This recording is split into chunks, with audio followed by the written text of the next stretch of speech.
수고하셨습니다. 다니엘 어디죠? 열왕기하 13장 20절. 네, 할렐루야. 아, 오늘 좀 자신감 있는 느낌인데. 네. 20절로 25절 기록하겠습니다.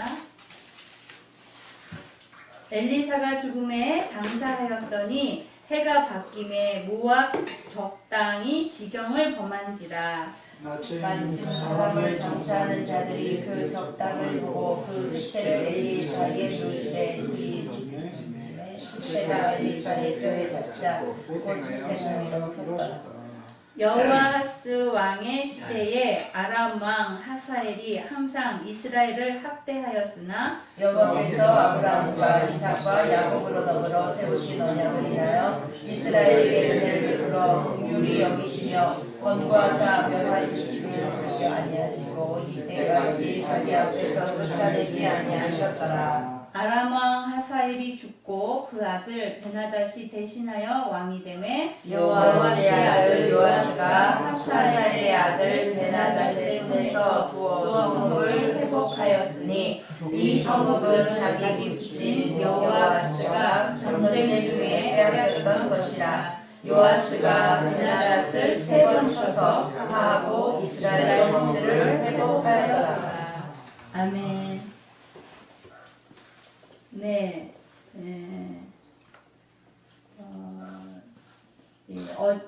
지난 시간에 이어서 지난 시간에 이제 엘리사가 병이 들어서 마지막으로 그를 찾은 이 북이스라엘의 왕 요아스에게 아람을 3번 칠 것에 대해서 예언해주고 또 더 담대하게 그것을 치지 못한 것을 꾸중을 들었죠. 네, 오늘 지금 엘리사가 드디어 죽었어요. 20절에 엘리사가 죽고 해가 바뀌어서 모압 적당히 지경을 범한지라. 그러니까 모압 족속들이 쳐들어온 거예요. 갑자기 지금 쳐들어와가지고 21절에 내용이 장사하고 죽은 사람을 장사하러 가던 사람들이 적달이 쳐들어오니까 장례를 치르러 갔다가 너무너무 놀래가지고 그냥 그 장례 치르던 시체를 갖다가 엘리사의 무덤에 그냥 던져놓고 다 도망가 버린 거예요. 그런데 무슨 일이 일어났다고 그래요? 엘리사의 뼈에 그 시체가 닿았더니 회생하여 일어났대요.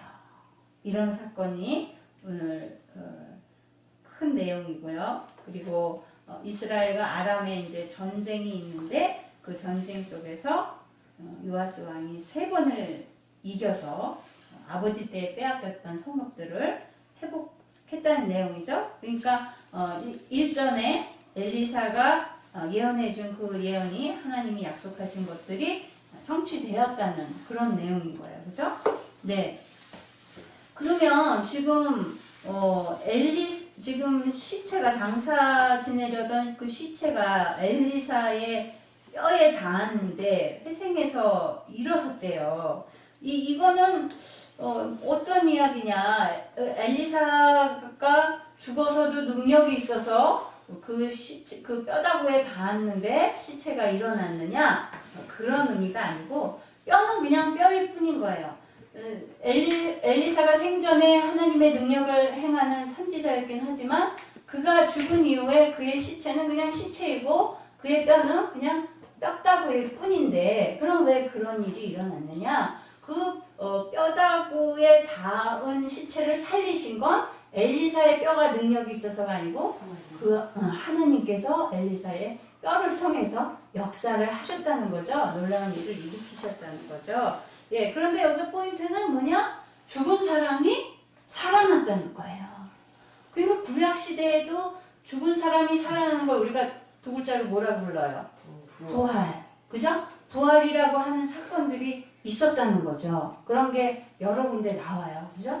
예, 이 부활의 사건이 이렇게 그 당시에 현실에서 현장에서도 일어나는 이런 일들이 있는데 우리가 부활하면 대부분 떠오르는 이야기는 뭐냐면 마지막 때에 우리가 마지막 때에 주님께서 이루시는 마지막 남은 자들의 부활, 그죠? 죽은 자들의 부활, 죽은 자들이 주님이 오실 때에 죽은 자들이 살아 일어나고 그때의 부활만을 큰 부활이라고 생각하는데, 그러나 그 이전에 이미 현실에서 구약과 신약의 수많은 사건들 속에서 사람들이 그 속에서 죽은 자가 일어나는 그런 부활의 사건들이 성경 곳곳에 많이 증거가 돼 있다는 거예요. 우리 생각나는 거 한번 누가 얘기해 보실래요? 부활의 사건이 뭐가 있었나? 우리 사무엘 정신없네 그냥. 가서 저 뒤에 섰다가 와요.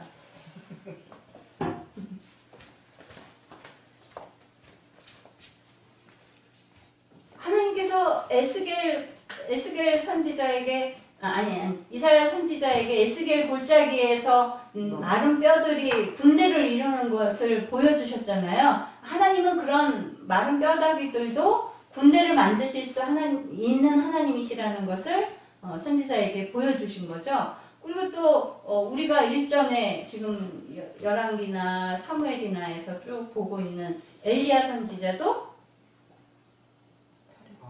네, 과부의 아들을 또 살렸죠. 엘리사 선지자도 과부의 여인의 아들을 살렸죠. 그죠? 예. 또 누가 있을까요? 예수님도 3번이나 죽은 자를 살리셨어요. 그 회당장의 딸이 죽었는데 천천히 가셔가지고 결국은 사람들이 이제 딸이 죽었다고 다 우니까 죽은 것이 아니라 잔다고 부르셨죠. 달리다 그래서 소녀야 일어나라 하셔가지고 소녀가 일어났어요. 또 어떤 불쌍한 과부의 아들도 주님이 살려주셨고요. 또 누가 있어요? 우리 목사님 지난주에 설교하셨는데 나사로, 마르다와 마리아의 오빠 나사로가 죽었는데 무덤에서 며칠이 지났어요? 사흘이 지났는데 예수님이 가셔서 살리셨죠. 나흘이 지났죠. 예. 그 나흘이 지나서 예수님이 도착하신 이유가 있었다 그랬죠.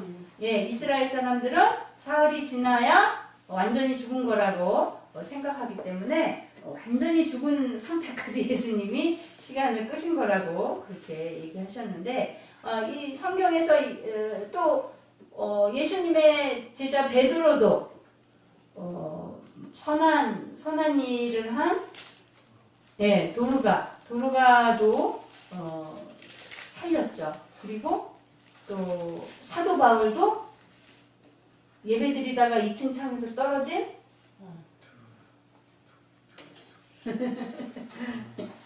네, 유두고 이름이 생각이 안 나죠. 예, 유두고도 살렸어요. 곳곳에 죽은 사람이 살아나는 사건들이 기록이 돼 있단 말이에요. 그리고 사도 바울이요, 예수님의 부활을 믿지 않는 사람들에게 뭐라고 얘기했는지 우리 고린도전서 15장 12절 찾아볼까요?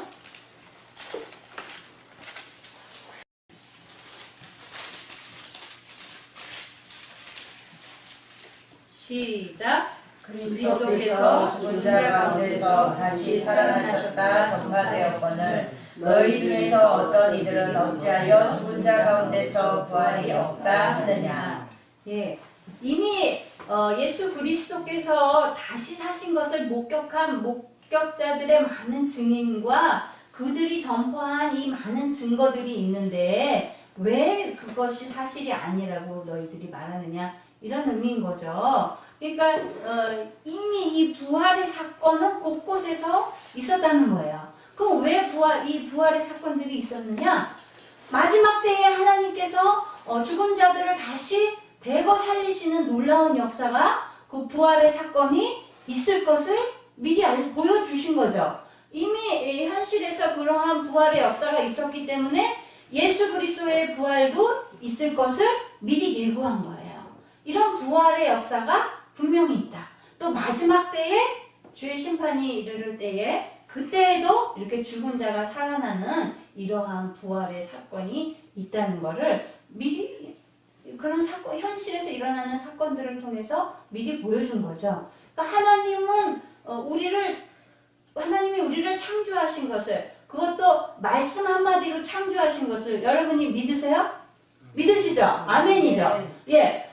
사람도 말씀 한마디로 지으시는 하나님이, 온 우주도 창조하시는 하나님이 죽은 자를 다시 살리시는 것이 불가능하겠어요? 아니죠.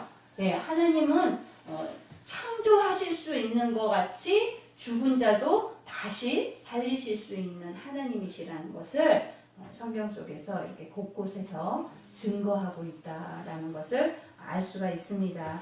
21절에 예, 이렇게 그래요. 이 죽은 자가 일어났어요.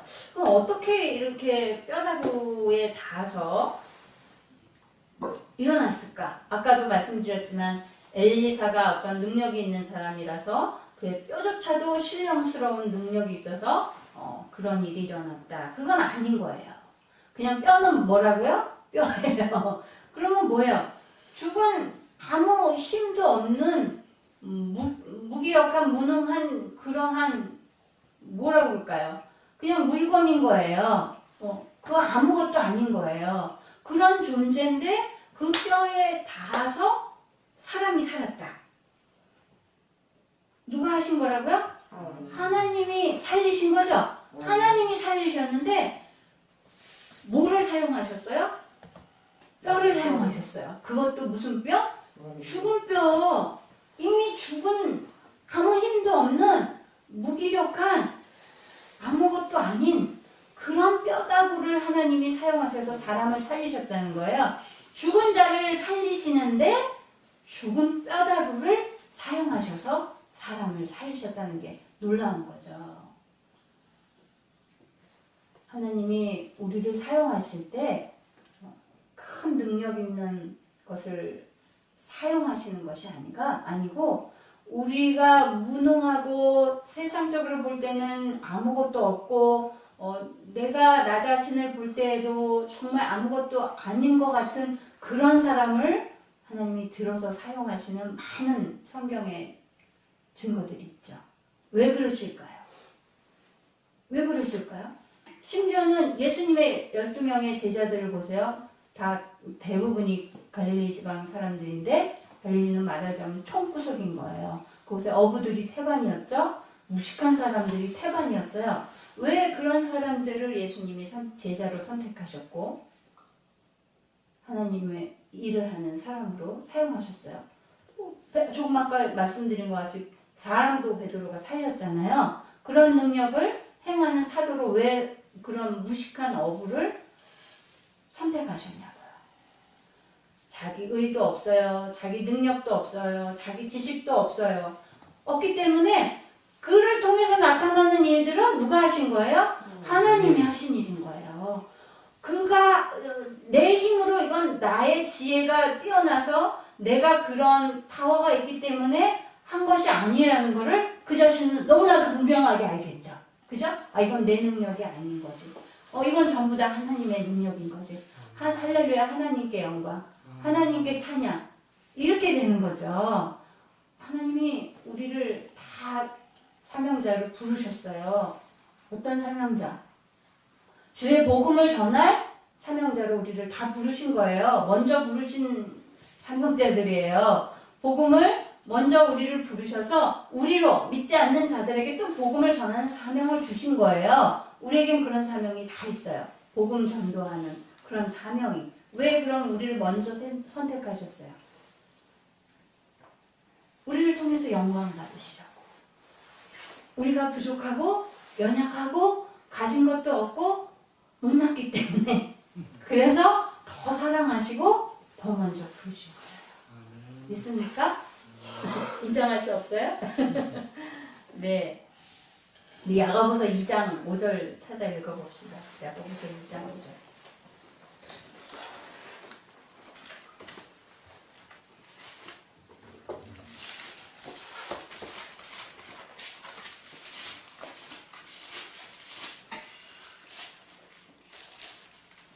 시작. 내 사랑하는 형제들아 들을지어다. 하나님이 세상에 대하여는 가난한 자를 택하사 믿음에 부요하게 하시고 또 자기를 사랑하는 자들에게 약속하신 나라를 유업으로 받게 아니하셨느냐. 아멘. 네.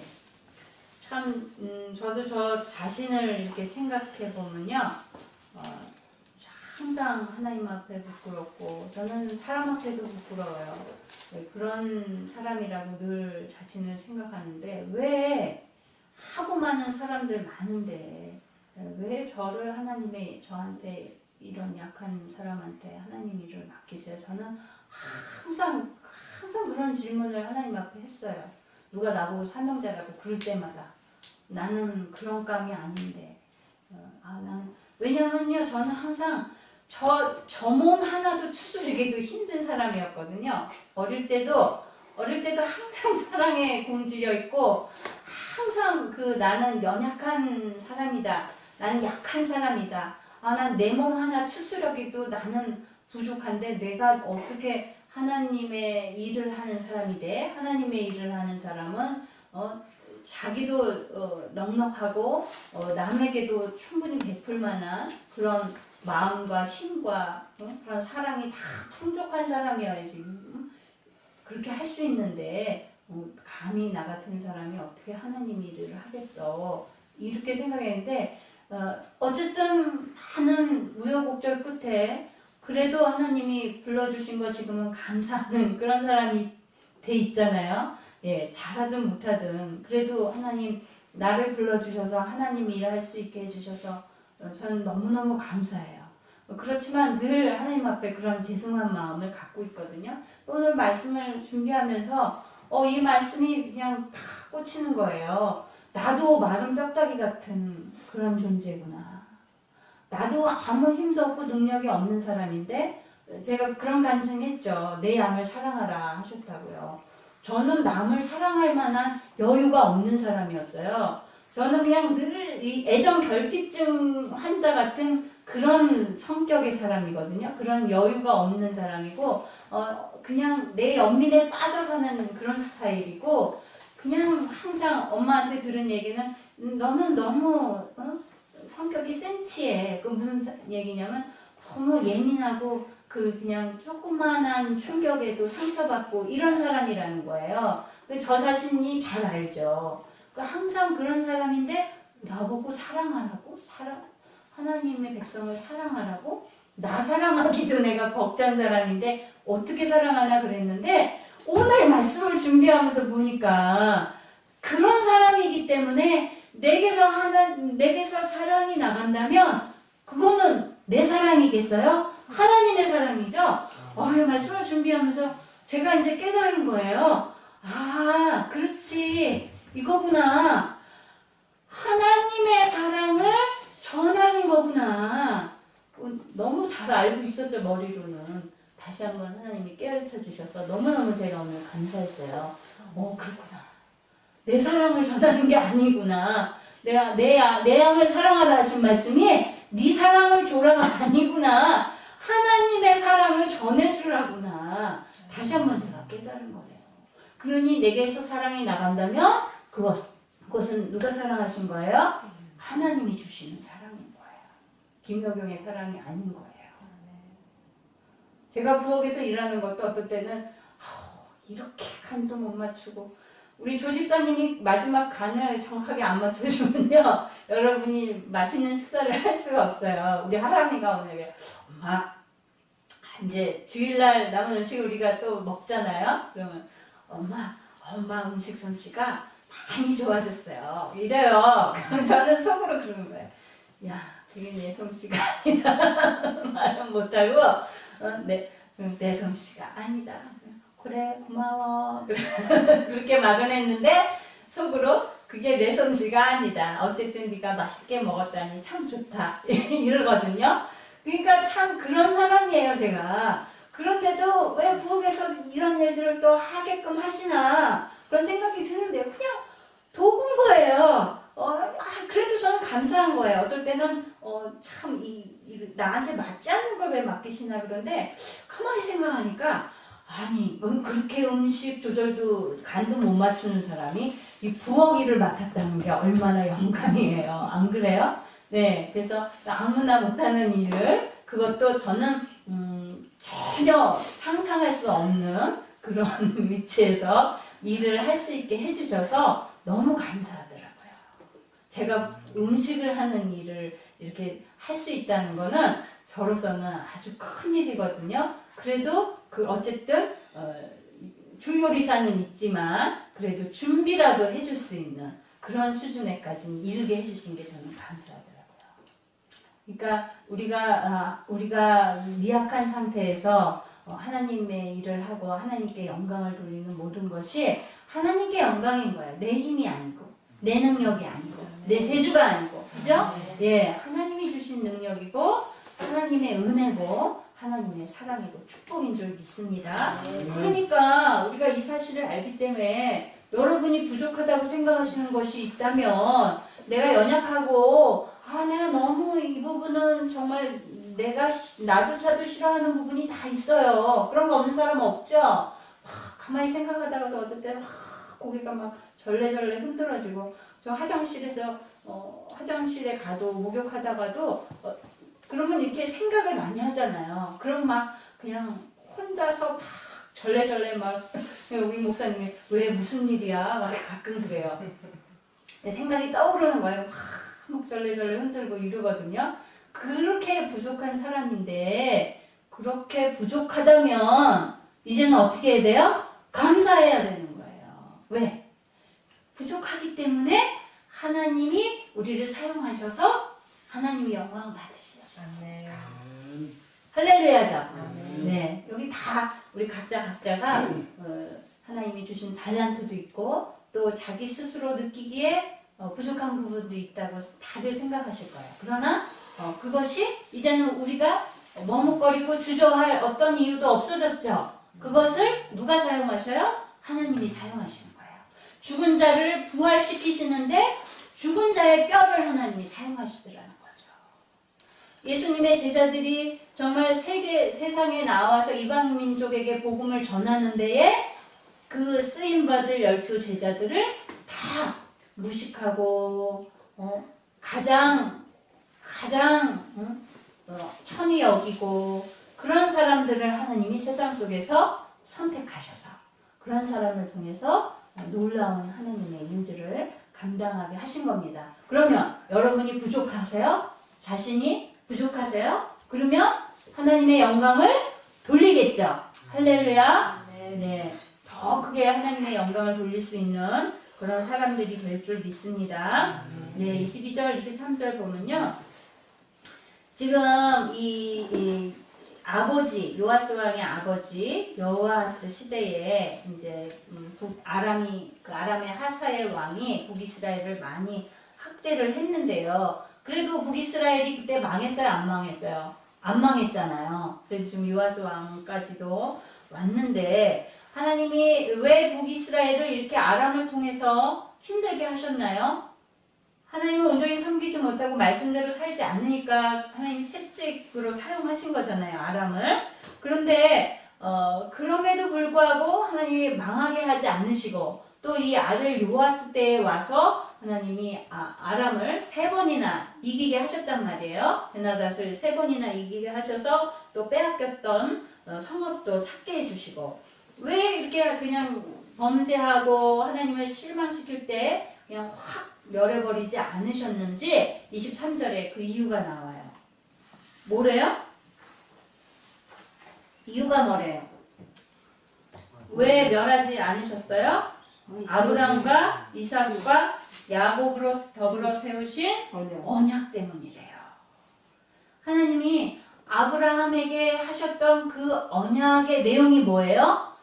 너의 후손이 강대하게 하리라는 그런 약속을 해주셨잖아요. 하늘의 별과 같고 바닷가의 모래와 같이 그렇게 많게 해주시겠다는 그런 약속을 아브라함에게도 하셨고 또 그의 아들 이삭에게도 하셨고 야곱에게도 하셨어요. 그러나 지금 이 시대에 지금 이 요아스 왕 시대에 보자면 그 일은요 어마어마하게 먼 옛날 옛적 일인 거예요. 하나님이 그 약속을 하신 것은 그 더군다나 지금 이 북이스라엘 사람들은 이 민족은 이스라엘 민족은 하나님 앞에 아주 하나님이 기심히 여길 정도로 회개치 않고 하나님을 배반하고 범죄한 그런 상태에 지금 있잖아요. 그런데도 불구하고 그러니까 뭐예요? 하나님을 잘 섬겨야 하나님께서 그 언약대로 이루신다는 약속인데 지금 약속을 파기한 게 누구예요? 이 북이스라엘 사람들이라는 거죠. 남유다 사람들이라는 거죠.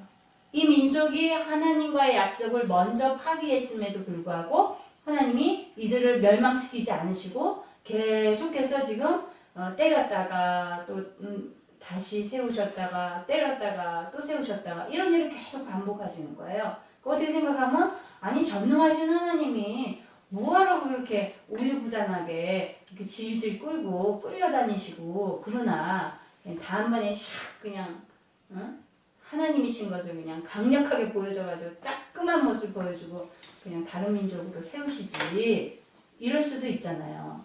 근데 하나님의 속성이 그러신 분이 아닌 거예요.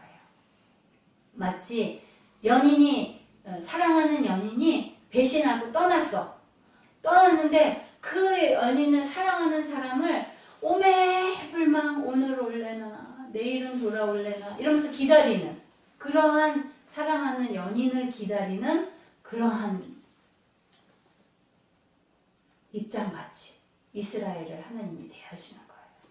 성경 말씀에 악인일지라도 범죄한 악인일지라도 그가 멸망당하기를 하나님이 원치 않으신다고 그랬어요. 그러니 하나님이 언약을 주신 백성이기 때문에 정말 가슴이 아프고 그들이 배신하고 하나님을 모욕하고 그렇게 굳건하게 회개치 않고 그래도 하나님이 또 참아주시고 또 참아주시고 긍휼과 은혜로 기다려주시는 거죠. 사랑하는 사람을 돌아오기를 기다리는 것 같이. 그런 하나님이시기 때문에 우리에게 소망이 있습니다. 그죠? 네. 정말 사도 바울이 그래서 뭐라고 그랬냐면 디모데후서 2장 13절 우리는 미쁨이 없을지라도 주는 일양 미쁘시니 자기를 부인하실 수 없으시리라.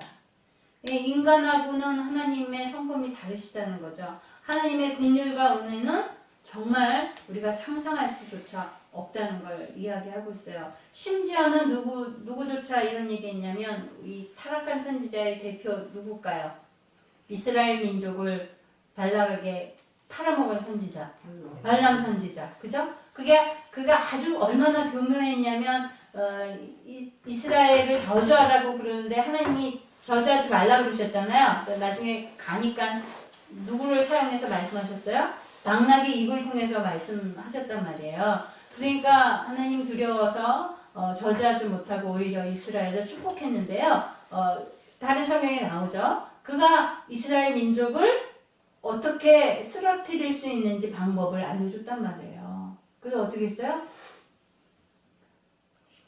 우상 숭배하게끔 하고 여인들을 음란하게 그러한 교류를 하게 만들어서 여인들을 통해서 이스라엘을 쓰러지게 만들었잖아요. 그래서 그 우상을 숭배하게 만들고 그래서 하나님 앞에 범죄하게 만들므로 인해서 이스라엘이 하나님께 혼나게 만들었던 거죠. 네. 그래도 결국은 나중에 북이스라엘이 망하잖아요. 포로로 끌려가고 하나님이 긍휼을 끝까지 베푸신 게 아니네요. 이렇게 반문할지 모르지만 나라는 북이스라엘도 남유다도 결국에는 계속해서 회개치 않았기 때문에 망했죠. 나라는 망해서 포로로 끌려갔지만 그 민족을 하나님이 다 말살시키지 않으셨어요. 그것 가운데서도 북이스라엘도 남유다도 다 보존하셨단 말이에요. 보존하시고 다시금 돌아오게 하셔서 나라를 재건하게 하시고 그러다가 또 예수 그리스도가 오신 이후에 또 나라가 완전히 없어지잖아요. 그래서 2000년 동안 온 세계를 헤매고 다녔지만 지금 다시 하나님이 나라를 회복시키셨고 지금 건재하게 이스라엘이라는 이름으로 다시 회복시켜 주셨잖아요. 이런 경우가 세계 어디에도 없어요. 이스라엘에만 나타난 놀라운 일인 거죠. 예, 하나님이 징계는 하시지만 그래도 그 하나님 앞에 범죄했다는 것을 구실로 삼아서 그 하나님의 약속을 파기하거나 아니면 너 이렇게 약속을 네가 안 지켰으니까 나도 변경할 거야 이렇게 변경하시지 않았다는 거죠. 하나님 하신 그 처음에 아브라함과 이삭과 야곱과 하셨던 그 언약 그대로 하나님이 신실하게 지키시고 지금도 이스라엘 민족뿐 아니라 온 이방 민족까지도 하나님이 구원이라는 놀라운 그 은혜의 약속을 우리에게 허락해 주셨어요. 그죠? 그래서 예수 그리스도를 구주로 영접하는 자마다 죄 사함을 얻고 하나님의 자녀가 되는 권세를 우리에게 주시는 이 놀라운 은혜를 우리가 얻었습니다. 그렇기 때문에 우리에게 있는 어떠한 절망적인 상황과 그런 우리 모습들조차도 우리가 이런 하나님이시기 때문에 우리가 소망을 가질 수 있는 거예요. 그죠? 우리가 범죄함으로 하나님 앞에 부끄러운 모습으로 있을지라도 하나님께서는 우리가 돌아오기를 우리가 다시금 회개하고 돌이키기를 기다려 주시기 때문에 우리에게 소망이 있는 거죠. 그러니까 우리가 절망할 필요가 없고 더 힘을 내서 하나님을 위해서 열심히 일하는 자기 사명을 감당하는 그런 성도가 되어야 되겠습니다. 어제 참 그것이 알고 싶다였나요? 피드스톱이었나요? 뭔지 모르겠는데 하여튼 거기에 그 큰 교회의 일이 나오는데 너무 보신 분 계세요? 못 보셨구나 다. 네, 드디어 터졌더라고요. 그래가지고 너무너무 가슴이 아픈 거예요. 뭐 이미 시끄러웠었죠. 이미 시끄러웠었어요. 벌써 작년에 세습을 반대한다는 그러한 이유로 막 시끌시끌했는데 우리도 거기에 관련된 분이 있었잖아요, 그죠? 네, 그래서 사모님 그거는 그 세습은 성경적인 거 아니에요? 이러면서 이제 그 좀 두둔하는 얘기를 질문을 하더라고요. 그래서 제가 그랬어요. 세습이라는 게 문제가 아니고 그거는 표면적으로 어떤 구실이나 명확한 명분을 삼을 수 있는 제목일 뿐이지 사실 중요한 건 다른 문제인 것 같다. 그 교회에서 또 그 목사님이 저는 그때는 뭐 명확하게 어떤 일인지는 구체적인 건 몰랐어요. 어쨌든 근데 돈과 관련된 문제라는 거는 얼핏 들었어요. 네, 그래서 그렇다면 그것이 재정적인 문제든 뭐든 그 담임 목사님께서 지금 이것이 문제로 대두되었을 때에 그 교회에 있는 근본적인 문제를 빨리 해결하고 회개하고 바로 잡아야 한다는 하나님이 주시는 경고의 사인 아니겠냐 그랬더니 그렇죠. 그리고 얼른 수긍하고 닫더라고요. 근데 그때 벌써 그 교회 교인 절반이 나갔대요. 절반이 나갔는데요. 다 온누리 교회로 갔대요. 그래서 제가 너무 속상해가지고 아니 왜 그 큰 교회에서 또 큰 교회를 가느냐고 조그만 교회들로 가서 섬겨야지 하나님이라고 섬겨야지 극한 교회에서 그렇게 디고도 또 그 큰 교회로 가느냐고 도대체 이해들이 안 간다 그랬더니 그 같이 그 차 안에 있던 사람들이 아무 소리도 못 하더라고요. 네, 그 한 해에 다 쓰고 남아서 잉여된 돈이 5, 60억이에요. 남는 돈이. 그 소리 듣는데 너무너무 허망한 거예요.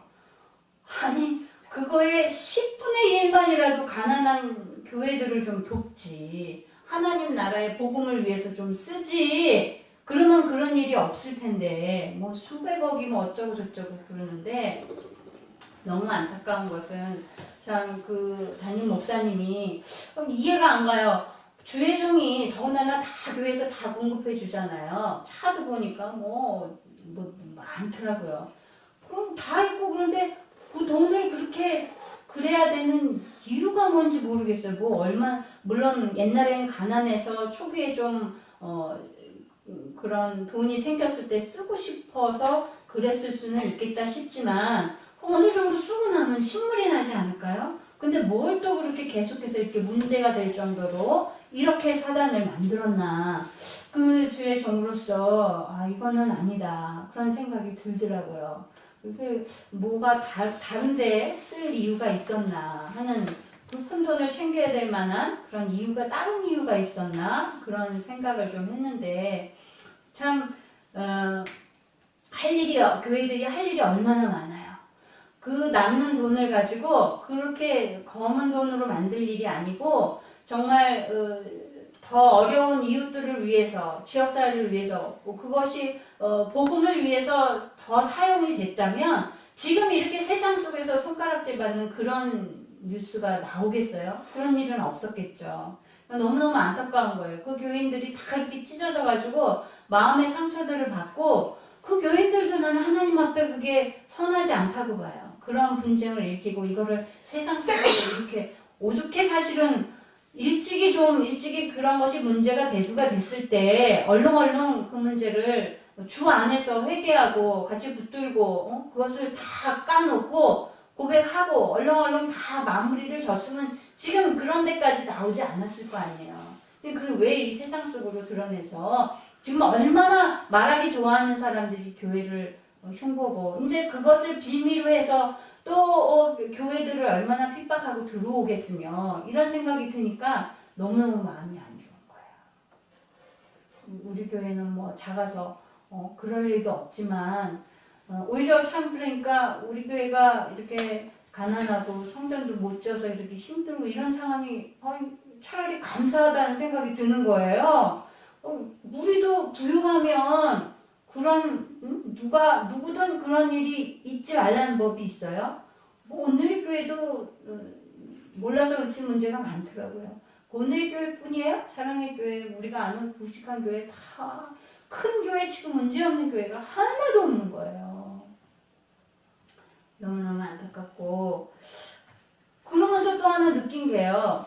도대체 왜 기독교인들이 예수 믿는 사람들이 다 그 큰 교회에만 다 몰려가 앉아서 수만 명이 그 교회에 앉아서 거기다 헌금을 몰아넣고 잉여 금액이 50억, 60억이 되게끔 만들었냐 이거예요. 왜 다 가난하고 작은 교회도 얼마든지 있는데 거기 가서 몸으로 봉사하고 물질로 봉사하고 왜 그러지 않고 그 큰데 화려한데 모여 앉아가지고 주회종 하나 순수한 주회종 하나를 돈 때문에 망가뜨린 거 아니에요? 솔직한 얘기로 그렇게 많은 잉여가 있으니까 사람이 사단이 물론 유혹하고 그러지만 거기에 쓰러졌잖아요. 왜 그런 일을 만드냐 이거예요. 가난한 교회 얼마든지 도와야 될 많은 교회들이 있는데 거기 앉아서 편안하게 예수 믿고 편안하게 신앙생활을 하려다가 결국은 주회종 망가뜨리고 교회를 망가뜨리고 기독교 이렇게 한국 교회를 이렇게 분란을 만들고 난 성도들이라고 봐요. 왜 그 큰 교회도 맨날 우리 이승 목사님 그러셨죠? 큰 교회 뒷국대기에 가가지고 뭐 하는 짓이냐. 네. 여러분, 옛날에 하영수 목사님이요. 참 그 부분은 참 존경스러웠어요. 장로님들한테 맨날 그러셨대요. 거기도 수만 명이 모이잖아요. 다 나가라고 좀. 다 나가서 가난한 교회, 조그만 교회, 개척교회, 미자리 교회들 가서 다 가서 도우라고. 권사님들, 장로님들 여기 이렇게 모여 앉아 있지 말고 7년 여기 이 교회에서 7년 있었으면 다른 교회로 가라고. 그렇잖아요.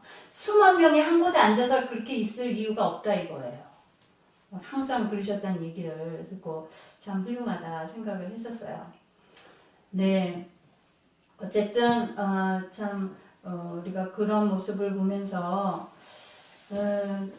세상의 교회를 지금 이 시대에 어떻게 보겠어요? 그렇지 않은 교회가 사실은 더 많은데, 그죠? 작은 교회들은 목사라고 그러면은 목사님 자녀나 목사 시키세요 이러잖아요. 가난하고 힘없는 교회는. 근데 큰 교회는 왜 굳이 그렇게 아들이 세습을 시키겠어요? 모든 걸 다 물려주는 거죠. 돈까지도 다 물려주는 게 되는 거죠. 돈도 세습되는 거죠. 그게 그 교회의 힘이 세습되는 거고, 그죠? 네, 이렇게 우리가 그러니까 힘 있는 거, 권세 있는 거 이런 거 쫓아가고 좋아하면 안 돼요. 그죠? 그러니까 항상 뭔가 여러분이 결정해야 되는 순간이 왔을 때 기도해 보시고 결정하는데 우리 이소 목사님도요. 항상 뭔가 중요한 결정을 해야 될 때 꼭 양갈래길이 나왔었거든요. 그러면 나한테 육적으로 이익이 안 되는 길을 오히려 선택했어요. 그리고 영적으로 하나님이 기뻐하실 길을 선택을 했어요. 제가 말을 뭐라고 그랬어요? 지금 잘못했나? 네. 육적으로 손해나는 일을 선택하고 영적으로 유익되는 일을 선택을 했어요. 그러면 육적으로는 이익이 되는 일은 선택하지 않았다는 얘기죠. 그죠? 그러기가 쉽지 않아요. 왜요? 저도요, 저 몸 하나는 어떻게 희생해서 주를 위해 희생한다 하지만 또 자식을 생각하는 마음도 다르거든요. 누구나 다 부모들이 그래요. 나는 굶어도 새끼는 먹이고 싶고 그런 것처럼 그런 심령들이 다 있거든요. 이소 목사님도 그런 가정을 다 겪으셨죠. 그런 순간에 어떻게 그런 결정을 할 수 있었을까? 참 옆에서는 그것이 그냥 쉽게 말할 수 있지만 정작 나한테 닥치면 참 쉽지 않은 결정이겠다. 그런 생각들을 많이 하게 됩니다. 네, 오늘 지금 오늘 본문 가운데 두 사람이 죽은 이야기가 나와요. 이 죽은 사람이 누구예요? 하사엘. 예, 아람왕 하사엘과 선지자 엘리사죠. 예, 이 두 사람은 한 사람은요 하나님의 명령에 따라 아람 왕으로 기름을 부은 사람이고요. 한 사람은 기름 부음을 받아서 왕이 된 사람이에요. 그런 이 두 사람이 이 운명적인 만남이란 만남인데 이 두 사람의 죽음이 오늘 또 동시에 나오는 거예요. 그런데 이 사람 둘 다 하나님에게 사용되어진 그런 사명을 갖고 사용되어진 사람인데 완전히 반대의 성향으로 사용이 됐어요. 한 사람은 이스라엘 백성들을 회개하여 하나님께로 이끄는 사람으로 이 엘리사 선지자는 의롭게 백성을 이끄는 사람으로 사용됐고 아람왕 하사엘은 이스라엘 백성들을 범죄한 이스라엘 백성들을 괴롭히는 인물로 말하자면 막대기죠. 하나님의 호처리로서 이 아람 왕을 사용하셨어요. 그런데 어떤 호처리냐? 똥침 막대기. 그러니까 뭐예요? 불의의 병기로서 사용이 됐다는 거예요. 그러면 이 아람 왕 하사엘의 죽음 후에 구원이 있을까요? 구원이 없죠. 그죠? 예. 하나님의 똑같은 도구로 사용이 됐지만 의의 도구로 사용됐느냐? 불의의 병기로 사용됐느냐? 왜 그럼 아람 왕 하사엘은 불의의 병기로 사용됐을까요? 그가 하나님에게 의해서 사용함을 받았긴 하지만 그 자신이 그 자기의 욕심을 따라서 살았기 때문에 욕심대로 행했기 때문에 하나님께서 그 욕심을 사용하셔서 불의의 병기로 사용하셨다. 우리는 엘리사 선지자처럼 귀한 도구로 사용되어져야 되겠죠. 그죠? 예, 그래서 우리의 육의 정과 욕심은 다 예수 그리스도의 십자가에 못 박고 우리가 하나님의 의의 병기로 사용되어서 정말 말씀에 따라 행하는 그런 엘리사처럼 사용되어지는 하나님의 백성들 되기를 소망합니다. 기도하겠습니다. 전능하신 하나님 아버지, 하나님 마지막 때에 정말 아버지 내가 의인을 보겠느냐 예수께서 하셨는데 하나님 정말 우리가 정말 끝까지 우리에게 허락하신 이 사명을 온전히 감당하고 우리가 죽음조차도 두려워하지 않으며 그러나 정말 우리를 다시 살리시는 하나님의 그 전능하신 능력을 믿고 우리가 의인으로서 아버지 온전히 하나님 뜻대로 사용되는 귀한 백성으로 살아가기를 원합니다. 하나님 오늘 죽어도 내일 죽어도 우리는 두렵지 않습니다. 하나님 하나님께서 우리와 함께 하심에 우리가 다시 살 것을 믿으며 하나님 우리가 하나님의 정말 하늘에 상급을 쌓는 귀한 성도로 살아갈 수 있도록 남은 3일도 주의 성령께서 우리 각자에게 말씀하여 주시고 깨닫게 해주셔서 하나님의 그 언약을 따라 사는 백성 되게 하여 주시옵소서. 감사드리며 예수님의 이름으로 기도드렸습니다. 아멘.